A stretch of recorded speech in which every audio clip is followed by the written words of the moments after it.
Bismillahirrahmanirrahim. Assalamualaikum warahmatullahi wabarakatuh.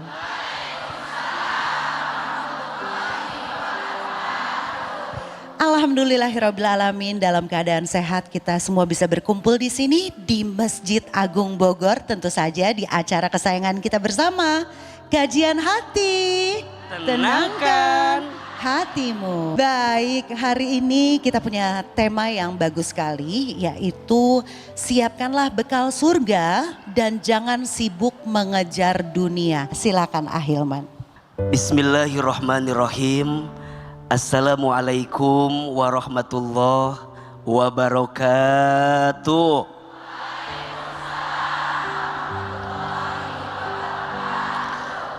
Bunda, siapkanlah bekal surga, jangan hanya sibuk mengejar dunia. Setiap di antara kita pasti ingin masuk surga.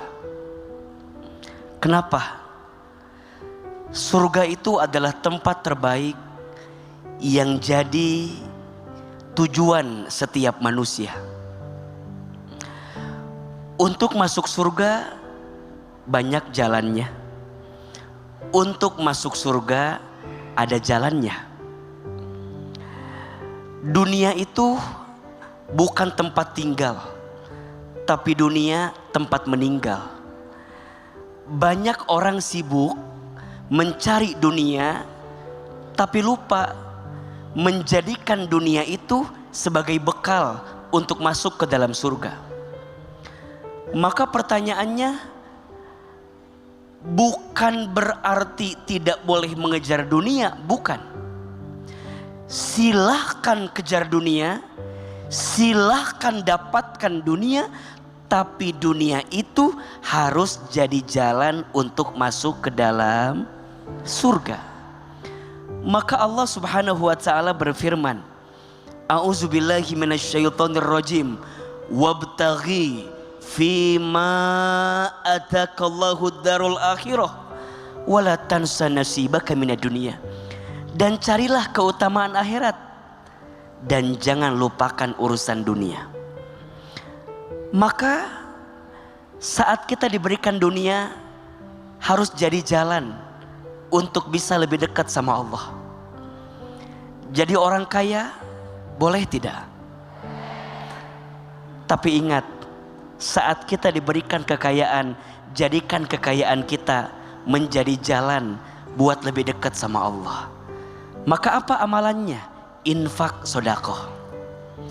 Berapa banyak orang yang sibuk ngumpulin dunia, tapi kalau sedekah milihnya bukan yang terbaik, tapi yang tersisa. Maka izin, surga itu harus kita kejar. Surga itu harus kita perjuangkan. Maka saat kita berkorban dengan harta dunia, silahkan beri yang terbaik. Banyak orang yang sudah mati minta dihidupkan kembali. Apa permintaannya? Fa'asodaqa wa akun minas solihin. Mereka ingin menjadi orang yang ahli sodaqah dan menjadi orang yang soleh. Betul? Saat diberikan pangkat jabatan, silahkan. Boleh punya pangkat, boleh punya jabatan, tapi saat menjabat, jangan sampai jabatanmu malah menjauhkanmu dari surganya Allah Subhanahu wa taala. Maka wajar Nabi menyampaikan, la hasada illa snatain. Tidak boleh iri kecuali kepada dua orang. Yang pertama, boleh iri kepada orang yang diberikan ilmu, yang dengan ilmunya jadi jalan makin dekat sama Allah. Dan yang kedua, orang yang diberikan harta, yang dengan hartanya menjadikan dia jalan untuk makin dekat sama Allah. Dunia itu hanya jalan, bukan akhir penantian. Maka saat engkau tidak diberi dunia, sabar. Tapi saat engkau diberi dunia, syukur, jadi jalan terbaik untuk bisa makin dekat dengan surganya Allah Subhanahu wa taala. Ada satu doa agar kita diberikan kekuatan untuk mendapatkan ridho dan surganya Allah. Angkat kedua telapak tangan. Kita baca doanya Pemirsa Trans TV, amalkan doa ini agar kita mendapatkan ridho dan surganya Allah. Bismillahirrahmanirrahim. Allahumma inna nas'aluka ridhoka wal jannah wa na'udzubika min sakhatika wan nar. Ya Allah, sesungguhnya kami memohon kepadamu ridhomu dan surga, dan kami berlindung kepadamu dari siksamu dan api neraka. Amin.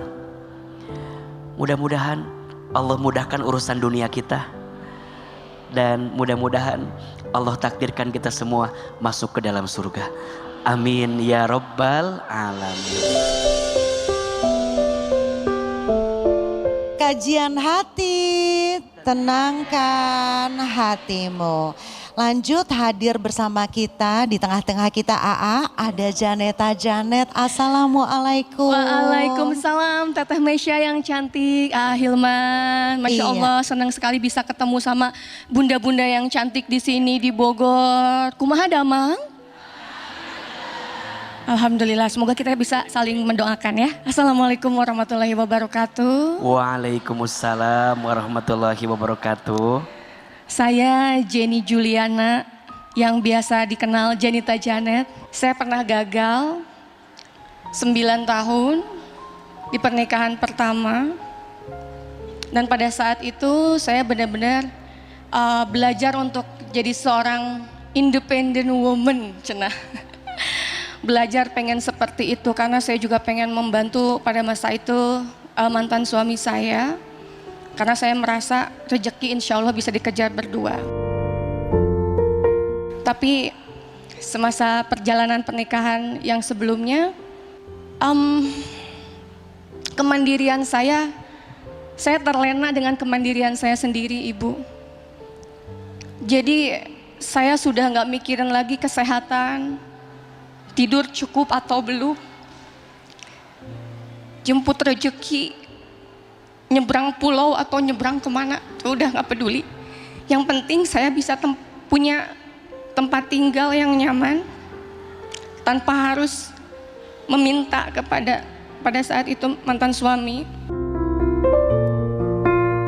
Pada saat itu karena qadarullah mantan suami belum bisa menghasilkan uang sendiri, saya ngajak beliau untuk menjadi manajer saya. Daripada saya menggaji orang, mendingan gajinya untuk dia supaya dia bisa menafkahi saya tiap bulan. Setelah beberapa tahun beliau tidak bisa saling support di dalam rumah tangga. Akhirnya saya bekerja sama dengan beliau dan beliau mengumpulkan gaji-gajinya setiap bulan. Saya membayar gaji profesional buat dia. Akhirnya terkumpullah uangnya sekitar 3 tahunan, 4 tahunan uang itu terkumpul. Tetapi qadarullah katanya uangnya mau dibeliin cita-cita dia dari kecil, yaitu pengen punya motor besar.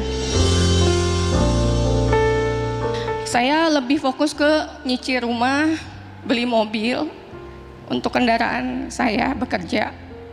Tapi dia lebih fokusnya ke beli hobi-hobinya dia. Saya merasa ya udahlah, mungkin karena uangnya belum cukup untuk membeli. Gak apa-apa, saya sabar sampai akhirnya di usia pernikahan 9 tahun, qadarullah saya mendapat perlakuan yang kurang menyenangkan. Akhirnya saya memutuskan untuk bercerai. Sampai pada saat itu saya ngerasa hancur, linglung. Saya mau meninggalkan dunia entertain.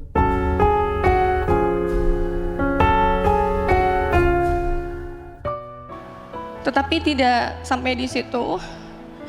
Kemudian mantan suami menggugat harta gonogini dari rezeki yang sudah saya kumpulkan tanpa mengumpulkan rezeki suami yang sudah dia dapat.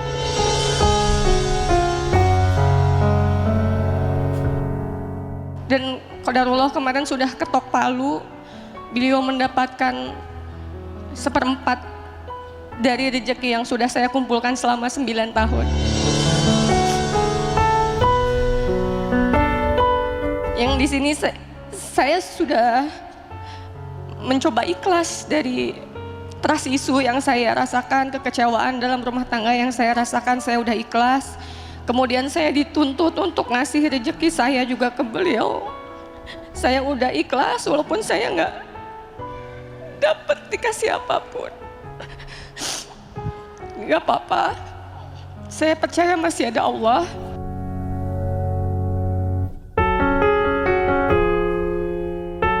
Ketika saya diingatkan kembali dengan hal tersebut, di dalam alam bawah sadar saya tuh, saya suka ke-trigger lagi. Ingat perjuangan saya 9 tahun ngumpulin uangnya gitu. Gimana caranya Pak Ustadz supaya hati saya tuh benar-benar, alam bawah sadar saya tuh menerima keputusan ini. Dan saya pun sebetulnya udah ikhlas ngasih rezeki saya untuk beliau. Setelah semua kejadian itu, apa yang paling terasa sakit di hati Teteh selain ngerasa ya capek, lelah? Efeknya apa dari kejadian itu untuk kehidupan Teteh selanjutnya? Saya trauma Pak Ustadz, dan trauma itu perlahan-lahan saya obatin. Alhamdulillah Allah kasih pendamping yang baru, yang Masya Allah sangat membahagiakan saya. Beliau, suami saya yang baru, sangat support dan membantu saya keluar dari keterpurukan saya. Saya nggak mau ngancurin diri saya nggak mau ngezolimin diri saya sendiri. Saya pengen memanfaatkan sisa waktu ini untuk menikmati ibadah sama Allah. 9 tahun bersama, terus Teteh juga berkarir luar biasa. Di tengah ujian yang luar biasa ternyata, kita kan taunya beliau ketawa, bahagia. Tapi ternyata ada luka yang sangat dalam. Kalau boleh sedikit aja cerita, apa yang bikin Teteh setegar ini dan sekuat ini?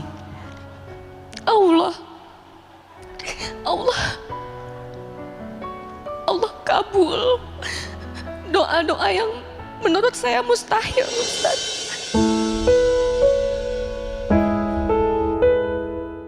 Bunda, ada 2 hal yang ingin coba Ahilman kuatkan dari apa yang Teteh sampaikan. Pertama, yang namanya ikhlas itu memang tidak bisa hadir begitu saja. Ikhlas itu berproses dan berprogres. Semuanya harus dilalui tanpa protes dan biasakan menyerahkan kepada Allah. Jangan pernah khawatir, setiap kebaikan yang sudah kita lakukan pasti balasannya juga kebaikan. Hal jazaul ihsan illal ihsan. Tidaklah satu kebaikan kecuali balasannya adalah kebaikan. Faman ya'mal mithqala dzarratin khairan yarah wa may ya'mal mithqala dzarratin syarran yarah. Siapa yang berbuat baik, maka Allah balas kebaikannya. Dan siapa yang berbuat buruk, maka Allah akan balas keburukannya. Teteh, Allah tahu Teteh yang berjuang. Allah lihat Teteh yang bekerja. Allah lihat Teteh yang banting tulang. Allah catat semua.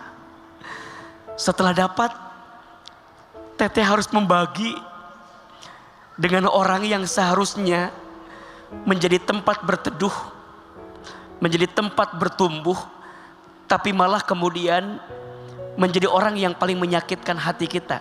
Ini pelajaran. Tolong catat baik-baik. Biasanya ujian yang paling berat itu datang dari orang yang paling dekat. Setuju? Maka poinnya, jangan terlalu bersandar kepada selain Allah. Karena apa yang sering dijadikan sandaran pasti akan yang paling menyakitkan. Maka ada beberapa cara agar kita bisa sembuh dari luka dan bisa ikhlas menerimanya. Satu, akui rasa sakit itu. Kita ini manusia, jangan ngerasa kuat kalau kita lemah. Jangan suka ngerasa kita baik-baik saja kalau kita nggak baik. Akui. Kalau kita sakit, akui sakit. Kalau kita terluka, akui kita terluka. Dan ingat, tidak ada tempat bercerita terbaik dari setiap rasa sakit yang kita rasakan kecuali siapa? Allah. Maka yang kedua, kembali kepada Allah. Tadi Ahilman tanya sama beliau, apa yang membuat teteh tegar? Ternyata beliau sering berdoa di sepertiga malam. Beliau menengadah kepada Allah. Beliau berbisik sama Allah. Beliau curhat sama Allah. Beliau sholat di sepertiga malam. Ingat, tidaklah ada waktu yang paling dekat antara seorang hamba dengan Allah kecuali di waktu sepertiga malam. Dalam hadis kursi Allah sampaikan, siapa yang bangun di sepertiga malam kemudian dia sholat tahajud, jika dia banyak dosa, aku ampuni dosanya. Jika dia punya kebutuhan, aku cukupi kebutuhannya. Jika dia sulit, aku mudahkan urusannya. Kenapa?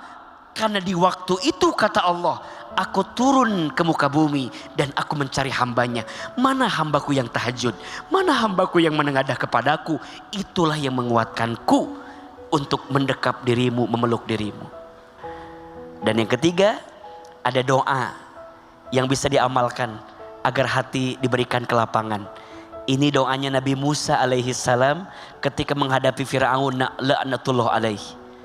Doanya, Rabbis rohli sodri wa yassirli amri wahlul uqdatam bil lisani yafqahu qawli. Ya Allah, lapangkan dadaku. Ya Allah, mudahkan urusanku. Ya Allah, lepaskan kekakuan di lisanku. Ya Allah, berikan pemahaman kepada setiap orang agar mengerti perasaanku. Maka sekarang teteh sudah dikasih berkah sama Allah. Ketemu pasangan yang jauh lebih baik. Dan biasanya begitu. Siapa yang berani melepaskan yang toksik, maka Allah akan siapkan orang yang asik. Dan ingat, jangan mencintai manusia berlebihan. Cintai sewajarnya, cintai sekedarnya.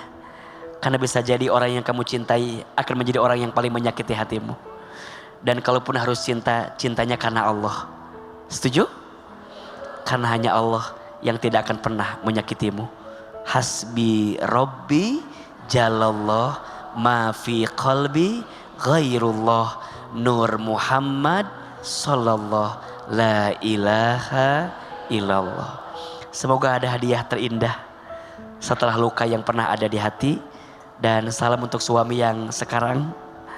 Dan nitip ya untuk suami yang sekarang, jangan sakiti teteh Janet, karena beliau sudah banyak luka untuk hari-hari yang kemarin.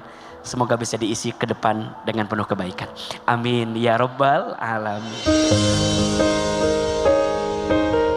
Memaafkan itu gampang sekali. Maaf, tapi untuk ikhlas itu butuh proses. Belum tentu orang yang kita sakitin, yang sudah memaafkan kita, dia ridho atas perlakuan kita. Jadi aku terus minta ridho Allah, ya Allah sembuhkanlah hatiku, lahir batinku, ikhlaskan, maafkan. Dan kemudian jangankan tanamkan dendam di dalam diri aku, itu sih.